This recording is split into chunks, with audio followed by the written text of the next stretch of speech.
Michelle Reinen from DadCap, our special guest, as we talk about some protection topics for January 2026.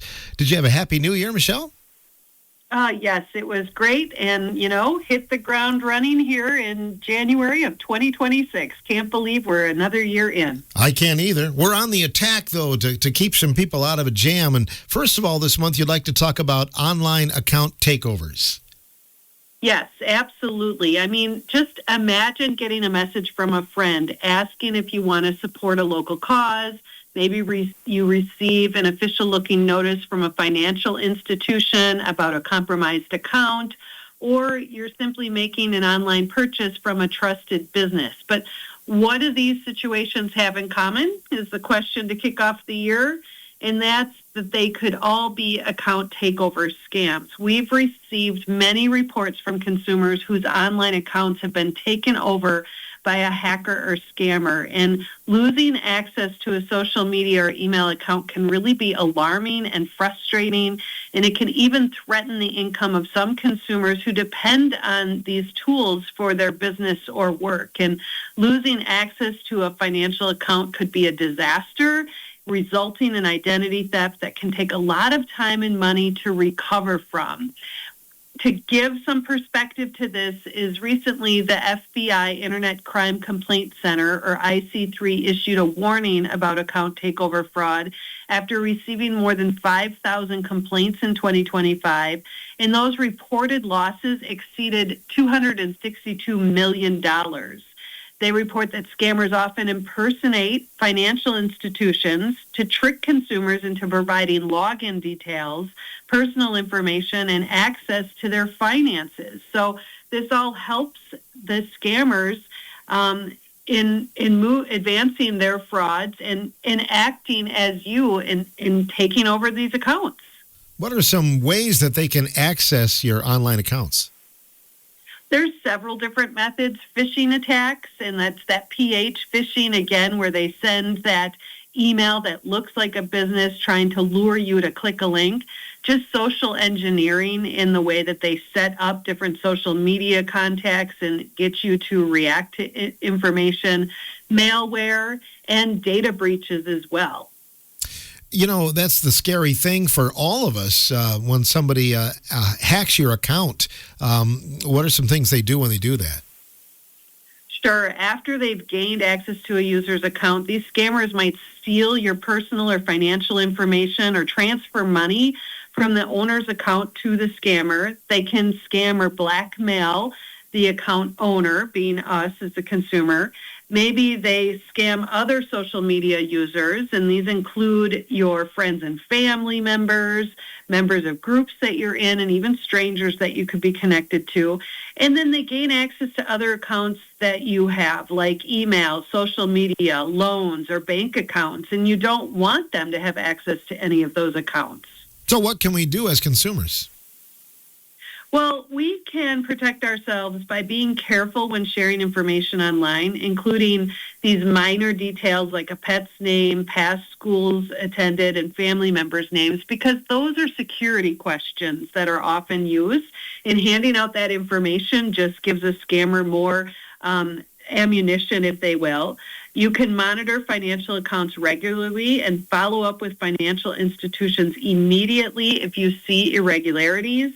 And then use bookmarks or favorites to navigate to commonly used websites, or type in the web address directly while taking care to avoid typos. Do not click the links. It does pay to check our accounts often, I'm sure, doesn't it?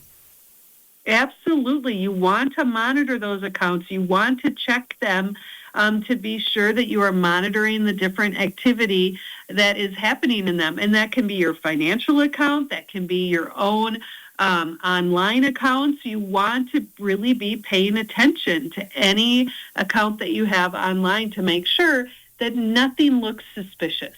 Another spotlight from DadCap for January, garage repair imposters. What is the latest on that, Michelle?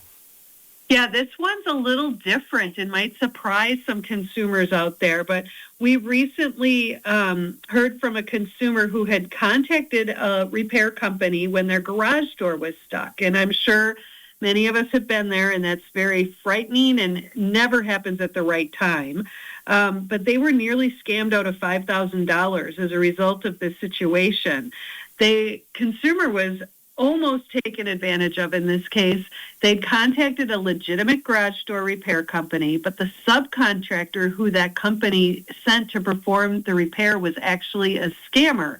And the legitimate company didn't realize this until the consumer explained their experience. So what happened is the consumer allowed this technician into their garage, and after examining the broken garage, this individual claimed repairs would cost $5,000. And this sounded really suspicious, so the consumer took steps to save themselves from the scam.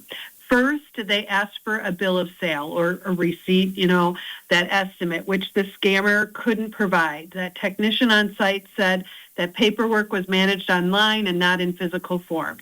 Next, the consumer asked a family member for help. They involved someone else to get another perspective, and this prompted the scammer to offer a tax-free bill if the consumer paid in cash, because now someone else was monitoring the situation. And then the family member asked the scammer to just leave. Let's talk about data privacy, the importance of online awareness. Michelle, what's the latest on that? Oh, this is just such a perfect time to talk about this because Data Privacy Day is on January 28th, and it's a perfect opportunity for taking inventory and making improvements to minimize the risk of identity theft, online account takeovers, and misuse of our personal information. It's especially important at this time of year for parents to help keep their kids safe during phone, tablet, and computer use. And remember, new devices may have entered the household over this holiday season that we just experienced. So we really need to be paying attention to those new devices and video games to be sure that they're set up to have success for the family and keep our data private. When you look at setting up parental guidelines, I mean, that's a real concern. We've talked about that before, but what are some steps we can take? Yeah, to help secure devices and build good online habits, we can set up parental controls to reinforce good habits and create safer spaces for kids to learn and play online.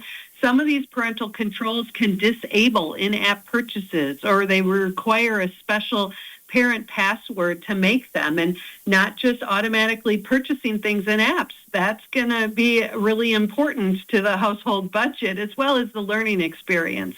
But the other thing we can do is talk about internet safety regularly, not just in one conversation. Depending upon the age of the child, parents can repeatedly engage the child in conversations about keeping personal information private, the safety tips for social media and video game chat rooms, and their digital footprints and online scams.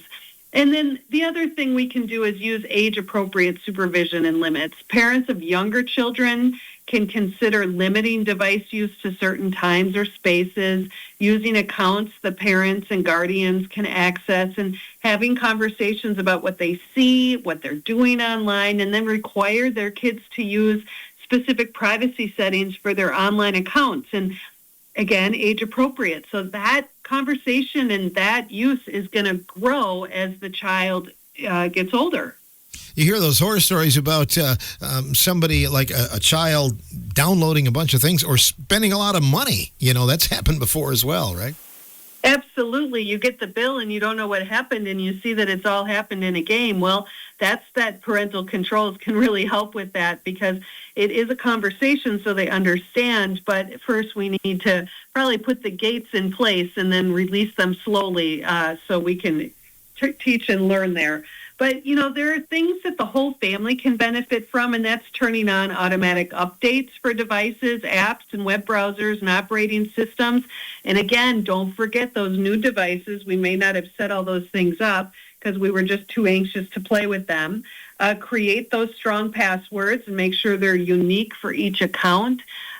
Disable automatic logins to new apps. We don't want that new app automatically logging us in each and every time. And certainly think about accessing and assessing what permissions and data an app can really use and gain access to before downloading it, because it might enhance the user experience, but it may not be necessary. So you don't need apps auto-connecting, and you certainly don't need them to access maybe your camera or your health information, because it's not needed for that experience. So it's just data collection.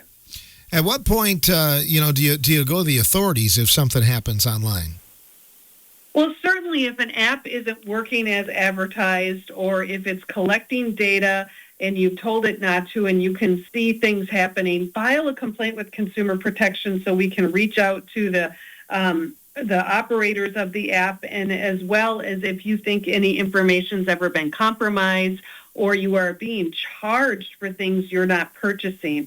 That is certainly a time when you need to contact Consumer Protection. So that kind of dovetails into the next topic. We talk about data breach class actions, real versus scam. What can you talk about with that? Yes. After suffering a data breach, some companies are sued by consumers for failing to protect their sensitive information, and these often come in the form of class action lawsuits. And it could be that you could be eligible to receive part of a settlement, or you're notified through other official channels that you are part of it. You can either choose to be, or that somehow you ended up being part of it. But there are also scammers who are trying to trick consumers into giving out their personal information by sending notifications of non-existent class actions or providing fake sign-up details about real class actions. So we're trying to make sure consumers know the difference. A real class action notice will contain detailed information about the lawsuit, a description who's affected, instructions on how to either make a claim or opt out, and file an individual suit, and then contact information such as the class action's official website and a phone number or email address for the law firm or case administrator. But scammers, they know this, so they create these fake letters, emails, and even online ads about them. The fake notices could include vague or sensational language, typos, poor grammar, requests for upfront fees in exchange for joining the class action or collecting settlement payments.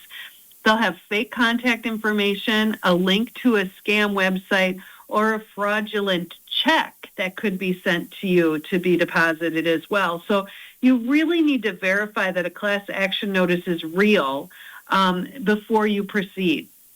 It was so much easier when they just mailed us something in the mail to determine whether it was junk or not, wasn't it? Yes, absolutely. And scammers will send you something, and so it's hard to know, is it real or is it junk? But a fake notice might include contact information, an official website link, specific information. I'm sorry, it may not contain that contact information, the official link, or specific information about the case. Again, it will be vague and be sensationalized and really look real and try to be convincing, but it won't have a legitimate class action lawsuit information, and you won't have to provide your Social Security number or bank account information or pay upfront fees. So let those serve as those red flags that it is a scam. Finally, last but not least, with New Year's resolutions and working out and, wanting to get in better health, gym membership sign-up tips and considerations. What can you tell us? Yes, so we know that many set a resolution to improve their health and wellness, and so gym memberships are part of this.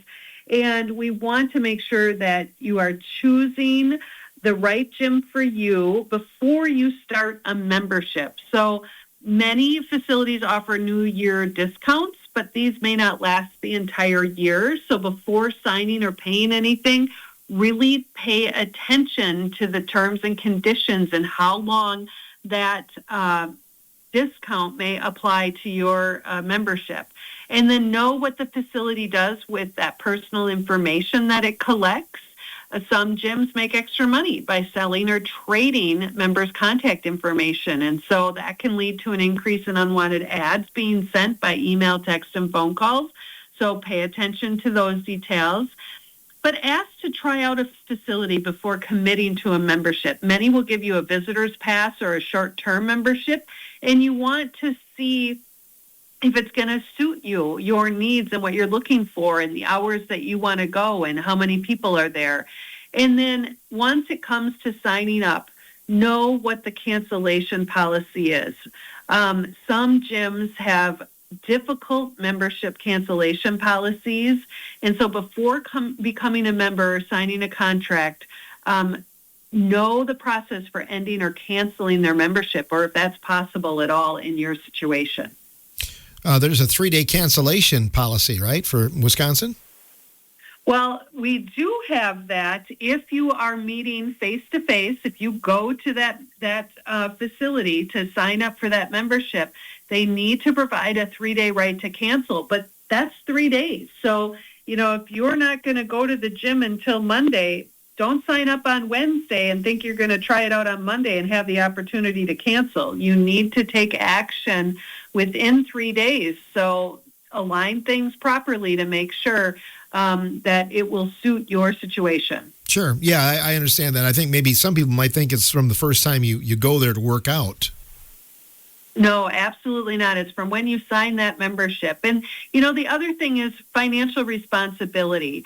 Gyms that charge consumers more than $100 before providing services have to file a proof of financial responsibility with DADCAP. So if a consumer is going to be paying in advance more than $100, check that out before signing a contract with the membership. Make sure they have that proof of financial responsibility on file with us. Sounds good. Boy, I'll tell you, January is a busy month there in terms of trying to keep people out of jams, Michelle. Well, we want to hit the ground running and start out the new year right. And so, yes, a lot of information this month. But consumers can certainly call the hotline with any questions that they have on this information or whatever they're experiencing at 800-422-7128, or go to our website to look at resource information or file a complaint at datcp.wi.gov. Well, we appreciate your expertise and glad to have you on the morning show here for another year, Michelle. Well, thank you. I'm looking forward to it. Michelle Reinen joining us from DADCAP, and we'll keep you posted here on WRCO Radio about upcoming events, and she'll be back next month to talk with us again.